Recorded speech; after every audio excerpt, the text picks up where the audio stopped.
Throughout the Chicago underworld, Dante Varano's coldness wasn't legend so much as operating procedure. In 12 years leading the Varano organization, the most powerful crime family between the Mississippi and Lake Michigan, he had never once allowed a personal attachment to slow his thinking. No woman had come close. That changed on a Tuesday night in November when a hotel housekeeper found the one thing he would have burned the city down to recover and decided, against every practical impulse she had, to bring it back. The night it started, Dante was finishing a private dinner at Fenicio, a restaurant on the 42nd floor of the Lakeshore Tower that technically didn't exist in any business registry. He sat at the corner table with his consigliere, Rafferty Doyle, going over the week's numbers, when Elena Pacetti arrived uninvited. Elena was 30 and striking, jet black hair, a red dress that cost more than most people's cars, and the absolute certainty of a woman who had never been told no by anyone who mattered. She was the only daughter of Arturo Pacetti, Don of the Milwaukee Syndicate. Her arrival at Dante's private dinner wasn't a social call. It was a business proposal with perfume on it. "My father believes a formal alliance would benefit us both," Elena said, sliding into the seat across from Dante without being invited. She set her champagne glass down like she was planting a flag. "And I think you've been alone long enough. A man like you shouldn't be eating dinner by himself." Dante looked at her for a long moment. Not with desire, not with contempt, just the flat, measuring look of a man assessing a problem. "Tell your father," he said, "that Varano doesn't need Milwaukee, and tell yourself that I don't share a table with people I didn't invite to sit at it." He picked up his fork. "Rafferty will see you out." The humiliation that crossed Elena's face was swift and total. She stood, smoothed her dress with shaking hands, and left without another word. It was, by any measure, the third such rejection Dante had delivered to a strategically eligible woman in 18 months. The organization's older members whispered about it. His mother had stopped asking. Dante simply wasn't interested. He had built the Varano empire out of loyalty and discipline, and he trusted neither quality in a woman who came to him through a family merger. He had seen what that kind of alliance did to men. It made them sentimental. In his world, sentiment got you buried. 20 minutes later, as he crossed through the hotel's service corridor toward his waiting vehicles, 3 men came out of the dark. The attack was fast and professional. Dante fought back. He had been fighting since he was 17, and he had never once done it gracefully, but there were 3 of them and 1 of him, and it took Rafferty and 2 bodyguards another 90 seconds to reach him. By then the men were gone. Rafferty had a split lip, and Dante had a deep cut across his left palm from a blade he'd caught barehanded. It wasn't until he was in the car, pressing a cloth against the wound, that he reached for his inside jacket pocket. The rosary was gone. His hand went still, then he checked again. Breast pocket, trouser pocket, inside coat lining, nothing. His father, Carmine Varano, had carried that rosary every day of his life, until the afternoon he was shot dead outside a barber shop in Little Italy when Dante was 19.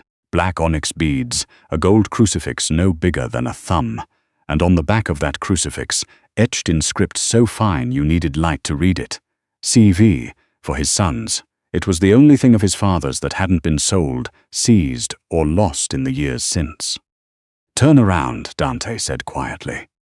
They searched the service corridor for 40 minutes in the rain. They found nothing. 3 floors above, Willa Briggs was finishing the last room of a 12-hour shift. She was 26 years old and built the way women in her family had always been built. Broad through the hips, heavy through the middle, soft-shouldered and full-armed, the kind of figure that made airplane seats uncomfortable and sample-size clothing entirely useless. She weighed 260 pounds and had, over the years, made her peace with most of it, which was harder than it sounds when the world kept reminding her that she hadn't been invited. She'd been at the Meridian Grand for 4 years. Good with guests, good with the cart, reliable enough that they kept giving her the difficult floors. She didn't love the work, but she didn't hate it either. It paid the bills, mostly, and mostly was enough. Her mother, Anita, had early-onset Parkinson's and lived in a care facility in Wicker Park. The facility was decent but not great, and decent but not great cost Willa $1,100 a month after insurance. That Tuesday she clocked out at 11:45 and took the service stairs instead of the elevator, because the elevator always smelled like somebody's lunch.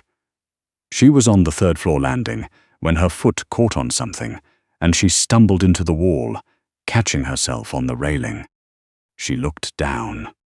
On the concrete step, half-kicked against the baseboard, lay a rosary, black beads, a gold crucifix, maybe 4 inches long, still glossy. Whoever it belonged to had taken care of it.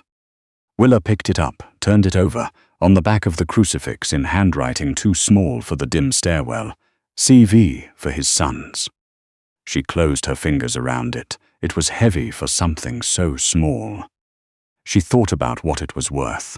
The gold alone, not a lot, probably, but something, enough to cover the gap from last month when she'd come up short on her mother's bill. She stood there for a full minute. Then she thought about her mother on a Tuesday 3 years ago, pressing a small photograph into Willa's hands with both of her own.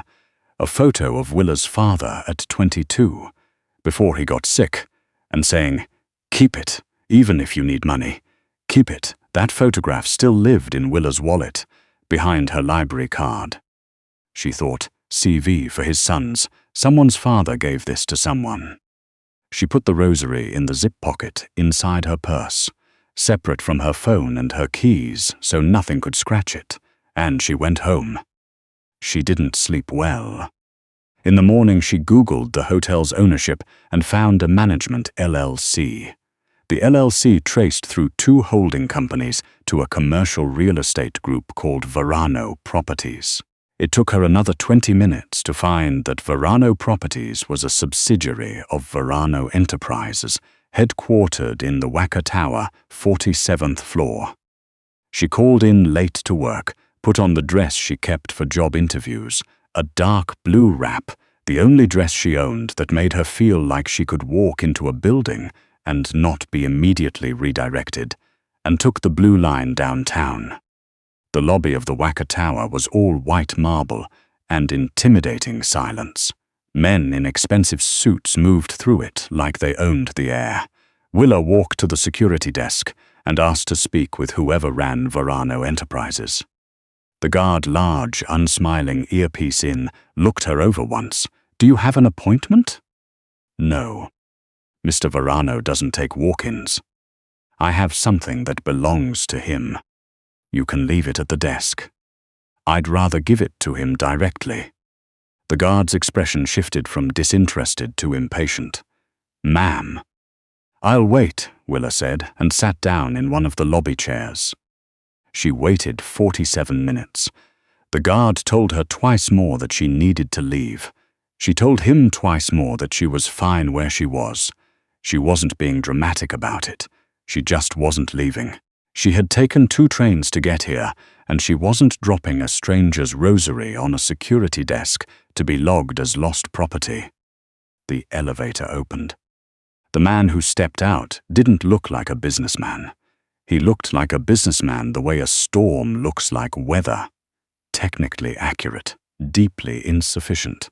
He was tall, dark-haired, going silver at the temples, wearing a charcoal suit that had been cut specifically for his shoulders. A scar ran through his left eyebrow, faint but permanent. He moved through the lobby with the particular certainty of someone who had never once been made to wait. He was heading for the front doors when the guard intercepted him and spoke quietly. The man stopped. His gaze moved across the lobby and landed on Willa. She stood up. He crossed to her in 8 steps. Up close he was more intimidating and somehow also more human. Lines at the corners of his eyes, a tiredness behind the coldness that suggested he hadn't slept. "You're Willa Briggs." His voice was low and even. "Yes, and you're Dante Varano." "I am. My security tells me you've been sitting in my lobby for almost an hour." 47 minutes, she said. "I have something for you." She reached into her purse and saw from the periphery 2 men in suits shift their weight. She moved slowly, deliberately, and held out her open hand. The rosary lay across her palm, the gold crucifix catching the lobby light. The silence that followed was unlike any silence Willa had experienced. The entire lobby seemed to hold its breath. The man across from her went completely still. Then Dante Varano reached out and took it from her hand, and for one brief second his fingers closed over hers, and Willa felt something she couldn't name pass between them, like the air pressure changing before a storm. He looked at the rosary for a long moment, then he looked at her. "Where did you find it?" "The service stairs. 3rd floor landing. I work housekeeping at the Meridian Grand." She paused. "I figured it was connected to whoever had the altercation in the service corridor last night. The engraving on the back looked like initials. I looked up who owns the building." "Do you know what this is worth?" "I know it's not mine," Willa said. "Any pawn shop between here and the lake would have given you 500 for the gold." No questions asked. The observation landed somewhere close to an insult, and Willa let it land. "I'm not a thief. My mother's sick, and I could use the money." She pulled her purse back onto her shoulder. "But it has initials on it. Whoever CV was, he gave this to someone he loved. That's not a thing I can sell." Something moved behind Dante's eyes, there and gone in an instant, like a light switching on in a room you weren't supposed to see. "I need to get back to work," Willa said. "I already came in late." She turned toward the revolving door. She never heard the car until Dante grabbed her arm and pulled her sideways, so hard she spun into his chest. And then the front windows of the lobby exploded inward in a rain of glass as 2 shots cracked through the air from a vehicle that had been idling across the street. The car that took her wasn't the kind of car she was used to riding in.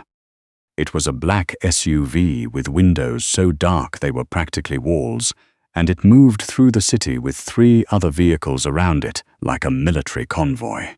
Willa sat with her hands folded in her lap and tried to slow her heartbeat, while the man beside her issued orders into a phone in a voice so quiet and so controlled it was almost worse than shouting. "That was meant for me," he said when he ended the call. "Not you, but they saw you hand me something and watched my men stand down for you. In their logic, that makes you an asset or a liability. Either way, you're a target now." "I'm a housekeeper," Willa said. "You were a housekeeper," he said. "As of this morning, you're a complication." She turned to look at him. "I can't just disappear. My mother is at Sunrise Care on North Dammon. She has Parkinson's. She needs me there Friday too." "Rafferty." Dante spoke to the man in the passenger seat without looking away from Willa. "Sunrise Care on North Dammon. Find out who the director is. Tell them Anita Briggs is being transferred to the private ward at Northwestern Memorial today. Arrange security on her floor. Bill it to the household account." Willa stared at him. "You can't just." "I just did." He held her gaze, and for the first time, something in his expression shifted. "Just slightly, just enough. She won't be touched. I give you my word." She didn't know why she believed him. She did anyway. His estate outside the city was the kind of house that made wealth feel architectural. Stone and iron and glass, surrounded by dense winter trees and a security perimeter Willa could feel without seeing it. She was given a guest suite with a window seat overlooking a frozen garden, and for 2 days she was politely, firmly, inescapably kept inside. On the 3rd day, a stylist arrived with garment bags. Willa unzipped the first one and found a silk blouse in a size 4. She zipped it back up and set the entire rack outside her door. That evening, Dante appeared in the doorway of the sitting room, where she'd been reading one of his books without asking. He looked at her. Then he looked at the rack in the hallway. "They brought the wrong sizes," she said without looking up from the page. "I'll have them send the right ones." "I wear a 20. She looked up then. "I've been a 20 since I was 22. I'm not apologizing for it, and I'm not going to pretend otherwise. So if you send someone who knows what they're doing." Dante was quiet for a moment. Then he said, "Fair enough," and left. A tailor came the next morning with a measuring tape and no opinions. That evening, Dante ate dinner with her at the long table in the formal dining room, and neither of them mentioned the clothes. They talked instead, first carefully, then less so, the way people do when the circumstances are strange enough that ordinary pretense seems unnecessary. He told her that his father had carried the Rosary to Mass every Sunday of his life, and that Dante hadn't been to Mass since the funeral, and that he still carried it anyway. She told him that her mother had named her Willa after a character in a book she'd read while pregnant, and that she'd never actually read the book herself, and that some part of her was embarrassed about that. "Why embarrassed?" he asked. "Because it seems like I should have. You could just read it." "I could," she agreed. "I will, someday." He looked at her the way people look at things they've stopped expecting to find. Over the following 2 weeks, Dante Varano rearranged the architecture of his days without fully acknowledging he was doing it. Meetings ended earlier. Dinners grew longer. He found reasons to be in whatever room she was in. Willa noticed and said nothing, because she was in those rooms too, and she wasn't there for the books. The attack came on a Wednesday. The power went out at 11:15, and Rafferty was at the door of the sitting room within 30 seconds, with a tactical light and a look that told Willa everything before he said a word. "Inside breach," he said to Dante. "East wing, 8 men, possibly more. Drago, family, aligned with the Marchettis since Elena went back to Milwaukee. Someone on the inside sold our gate rotation." The next 6 minutes were the longest of Willa's life. Dante moved her through the dark house with one hand on her back and one on a gun she hadn't known he was carrying, and she didn't panic. She was terrified. But terror and panic aren't the same thing, and she had learned the difference the night her mother was diagnosed. She kept moving. She kept quiet. She did what she was told. They almost made it to the safe room. The men came through the kitchen corridor, and Dante pushed Willa behind him and into the wall, and there was gunfire. Loud, shockingly loud, nothing like movies, and Rafferty went down to one knee with a curse and a hand pressed to his side, and Dante was firing, and then he wasn't. He made a sound she'd never heard a person make, low and involuntary, the sound of a body taking something it didn't choose to take. He stayed upright. He kept firing. The hallway went quiet. Then he turned to her, and she saw the dark bloom spreading through the left side of his shirt, and she said his name. "I'm upright," he said. "That means it's not critical." "That doesn't mean anything," she said, and she put her arm around him, and he let her. The estate's medical room was fully equipped in the way that rooms are equipped when the man who owns them has spent years operating outside the reach of emergency services. A doctor arrived within 30 minutes. The bullet had broken a rib on its way through the muscle above his heart, 2 inches to the right of where it had been aimed. Willa sat beside the cot while they worked on him and didn't leave when they asked her to. Afterward, when it was quiet and the room smelled like antiseptic and cold air, Dante reached up and took her hand with his right one, the one that wasn't bandaged. "You didn't run," he said. "Where would I have gone?" she said. "You got me into this." "I got you into this by catching a bullet. You caught that bullet because you were covering me." He looked at her, the coldness she'd seen in the lobby, the thing that had seemed carved into him, wasn't there anymore. Or maybe it was there but aimed somewhere else now. Not at her. He reached into the pocket of his slacks that lay folded on the chair beside the cot. He held up the Rosary. "My father gave this to me the week before he died," he said. "He told me to give it to someone I trusted with my life." He paused. "I've been carrying it for 16 years and I never found anyone." Willa looked at the rosary and then at him. "You found it in a stairwell," he continued, "and you could have sold it. You could have kept it.